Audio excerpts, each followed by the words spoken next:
Hello dear students, जैसा कि आप जानते हैं 12th बायो के अंदर टोटल 42 चैप्टर्स हैं और इनको जो है 10 यूनिट में डिवाइड किया गया है। 10 यूनिट वाइज ही आपका पेपर बनता है और जो मार्किंग होती है वो भी इसी के हिसाब से होती है। जैसे यूनिट होती है उस यूनिट के ही मार्किंग वेटेज होते हैं और पेपर जो बनता है वो उसी हिसाब से बनता है। तो अपन सबसे पहली यूनिट की बात करेंगे। इसमें first unit reproduction in angiosperm plant. इस यूनिट के अंदर जो है 4 चैप्टर्स है। Chapter 1 reproduction in angiospermic plant, chapter 2 male and female gametophyte structure and development, number 3 pollination, fertilization, development and endosperm and embryo, and fourth last chapter है इसका special method of plant reproduction. तो इसी पूरी इन 4 chapters के बारे में ही हम इस यूनिट के अंदर डिस्कस करेंगे। तो हम सबसे पहले चैप्टर की इसमें बात करते हैं। जो फर्स्ट चैप्टर है आपका एक इंट्रोडक्टरी चैप्टर है, रिप्रोडक्शन इन एंजियोस्पर्म। रिप्रोडक्शन आप बचपन से पढ़ते आ रहे हैं, क्या रिप्रोडक्शन होता है। देखिए, रिप्रोडक्शन कंसेप्ट को समझने से पहले हमें एक टर्म है उसको समझना पड़ेगा, लाइफ स्पैन। लाइफ स्पैन क्या होती है? लाइफ स्पैन का मतलब जीवन अवधि, कि कोई भी ऑर्गेनिज्म कितने समय तक जिंदा रहता है। इसमें सबसे पहले ह्यूमन की बात करें तो अबाउट 100 ईयर मानी जाती है उसकी लाइफ स्पैन। एलिफेंट की अगर हम बात करें तो 75 मानी जाती है। पैरोट की अगर हम बात करें तो 150 ईयर मानी जाती है। अलग अलग इसी तरह से प्लांट के अंदर भी अलग अलग जो होती है। पीपल का जो पेड़ होता है उसकी 600 के आसपास होती है और बनियन ट्री जो होता है उसकी 200 के आसपास जो है एज होती है। तो इस तरह से आप देख रहे हैं कि साइज़ जो है, एनिमल की साइज़ जो है उसका एज से कोई लेना देना नहीं है। एलिफेंट कितना बड़ा होता है आप जानते हैं, एक पैरट कितना छोटा होता है, दोनों का कंपैरिजन करके देखिए आप, इसकी एज कितनी ज़्यादा है। यानी कि एज का और उसकी साइज़ का कोई एक दूसरे से कोई रिलेशन नहीं है।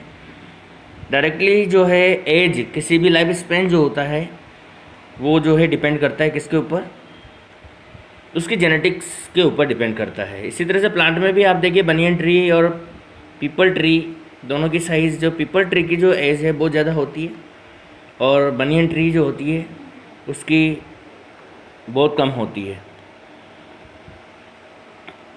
अब ये फैक्ट है कि ये ऑर्गेनिज्म जो है अपनी लाइफ स्पैन कंप्लीट करने के बाद में इनकी डेथ हो जाती है सबकी, ठीक है।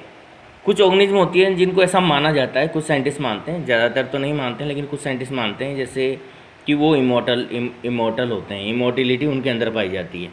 इमॉर्टिलिटी में नॉर्मली जो है प्रोटोजोन्स आते हैं जिनको इमॉर्टल माना जाता है, because they have no natural death, उनकी कोई नेचुरल डेथ नहीं होती। फॉर एग्जांपल अमीबा, पैरामीशियम, इनके अंदर नेचुरल डेथ नहीं होती है और सिंपली इनका जो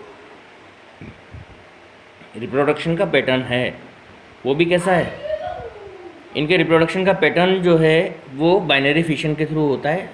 तो इस वजह से ऑर्गेनिज्म की डेथ होने से पहले ही ये 2 या उससे ज़्यादा पार्ट्स में डिवाइड हो जाता है।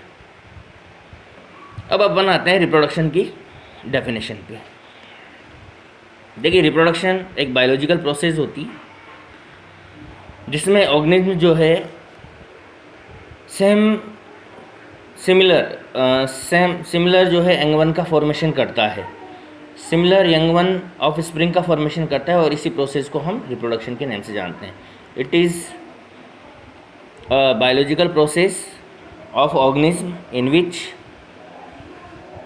The grown up individual give rise to young one similar to them and young one also known as offspring, and this process is known as reproduction. Main features क्या हैं रिप्रोडक्शन के? Some features, some important features यहाँ पर दिए हुए हैं कि reproduction किसे कहेंगे हम, कौन कौन से फीचर्स वहाँ पर होना ज़रूरी है। फर्स्ट है इसमें new individual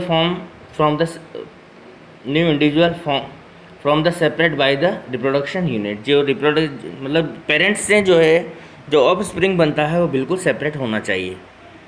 division of cell take place and it form new cell. जब रिप्रोडक्शन होता है तो उस समय सेल डिवीज़न भी होता है और नई सेल का फॉर्मेशन, न्यू सेल भी बनती है जो उस इंडिविजुअल से, जो इंडिविजुअल होता है उससे बिल्कुल सेपरेट होती है। अब देखिए सेल डिवीज़न होगा तो डीएनए की कॉपीज़ भी बनेगी। पहले तो डीएनए की कॉपीज़ आपने सेल डिवीज़न पूरा पढ़ा है 11th क्लास के अंदर, और आप देखते हैं कि पहले जो ग्रोथ फेज, G1 फेज आती है, उसके बाद में S फेज आती है। S फेज के अंदर डीएनए की कॉपीज़ बनती है। तो डीएनए की कॉपीज़ बनने के बाद में फिर न्यू सेल्स बनती है और न्यू सेल भी डिवाइड होती है। उसके बाद में फिर उससे न्यू इंडिविजुअल बनता है। जब डीएनए बनेगा तो उसके हिसाब से वहाँ पर आरएनए भी बनेगा। डीएनए से आरएनए बनता है, आप जानते हैं, और आरएनए से फिर क्या बनती है, प्रोटीन बनती है। इसे हम क्या कहते हैं, सेंट्रल डोग्मा कहते हैं। और ये प्रोटीन जो है डिफरेंट टाइप के केमिकल्स प्रोसेस वहाँ पर करती है, जिससे इंडिविजुअल की जो बायोलॉजिकल प्रोसेस है वो चलती है। अब इसके बाद में न्यू टॉपिक आता है यहाँ, फंक्शंस ऑफ रिप्रोडक्शन। रिप्रोडक्शन की क्या नीड है। देखिए सिंपल सी बात है कि रिप्रोडक्शन वही लाइफ स्पान पे अपन चलते हैं। एक एज होने के बाद में हर ऑर्गेनिज्म की क्या होती है, डेथ हो जाती है।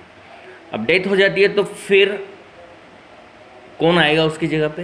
तो नेचर ने जो है इस तरह की जो है प्रोसेस बनाई है, जिससे कि जब वो ऑर्गेनिज्म जब डेथ हो उससे पहले अपने जैसे ऑर्गेनिज्म वहाँ पर जो है प्रोड्यूस करके चला जाए और वो ऑर्गेनिज्म जो है उसकी जगह पे ले लेते हैं।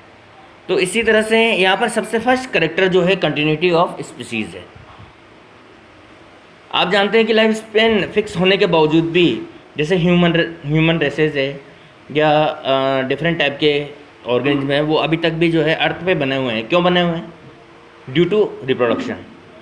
रिप्रोडक्शन हो रहा है तो जो इंडिविजुअल है वो अपनी लाइफ स्पैन कंप्लीट करने के बाद में उनकी डेथ हो जाती है। उसके बाद में न्यू इंडिविजुअल्स आ जाते हैं जो उनकी जगह ले लेते हैं। तो जो सबसे इम्पोर्टेंट कैरेक्टर है वो कंटिन्यूटी ऑफ स्पीसीज होती है। सेकंड है रिप्लेसमेंट। कंटिन्यूटी ऑफ स्पीसीज के लिए जो न्यू इंडिविजुअल प्रोड्यूस होते हैं, वो न्यू इंडिविजुअल वहाँ पर क्या करते हैं, पुराने जो इंडिविजुअल्स होते हैं उनको रिप्लेस कर देते हैं और खुद उनकी जगह वहाँ पर उनके मरने के बाद में उनकी जगह ले लेते हैं। इसके बाद में पॉपुलेशन ऑर्गेनाइजेशन। अब ये पॉपुलेशन ऑर्गेनाइजेशन वर्ड क्या होता है, इसका मीनिंग आपको समझना पड़ेगा। पहले पॉपुलेशन जो होती है उसका एक फिक्स कॉन्स्टिट्यूशन होता है।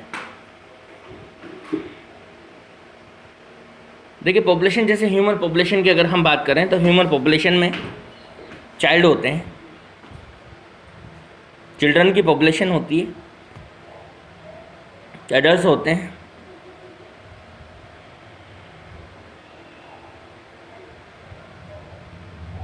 फिर ओल्ड एज होती है। ठीक है। अब जैसे मान लीजिए 30% ये होते हैं, 40% ये होते हैं और 30% ये होते हैं। ठीक है। अब आप देखते हैं कि चाइल्ड जो है that is the population organization. इसी को ही पॉपुलेशन ऑर्गेनाइजेशन है। अलग अलग चाइल्ड है वो थोड़े समय बाद एडल्ट में कन्वर्ट होंगे। ठीक है। एडल्ट, फिर जब ये चाइल्ड एडल्ट में कन्वर्ट होंगे तो फिर ये एडल्ट जो है किस में कन्वर्ट होंगे, ओल्ड में कन्वर्ट होंगे।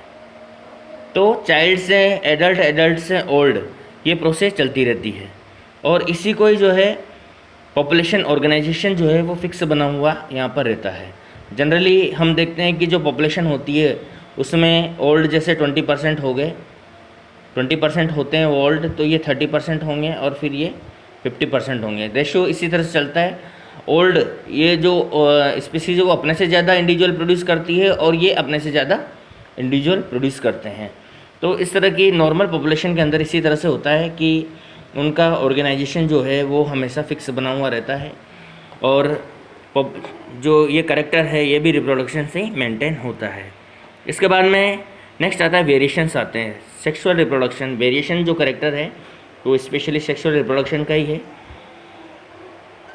रिप्रोडक्शन में देखिए क्या होता है, क्रॉसिंग ओवर होता है, आप जानते हैं, अभी पढ़ेंगे हम आगे टाइप्स ऑफ रिप्रोडक्शन में। क्रॉसिंग ओवर होता है और इसके अलावा हाइब्रिडाइजेशन होता है। इनसे जो है स्पीसीज़ के अंदर जो है वेरिएशंस आते हैं और ये वेरिएशंस बहुत इंपॉर्टेंट होते हैं। वेरिएशंस जो है किसी भी इंडिविजुअल को जो है उस एनवायरनमेंट के अंदर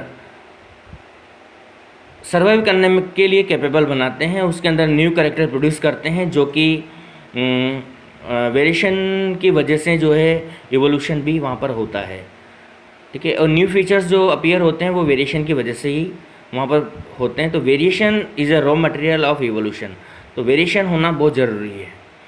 इसके बाद में हम नेक्स्ट टॉपिक की बात करेंगे, टाइप्स ऑफ रिप्रोडक्शन।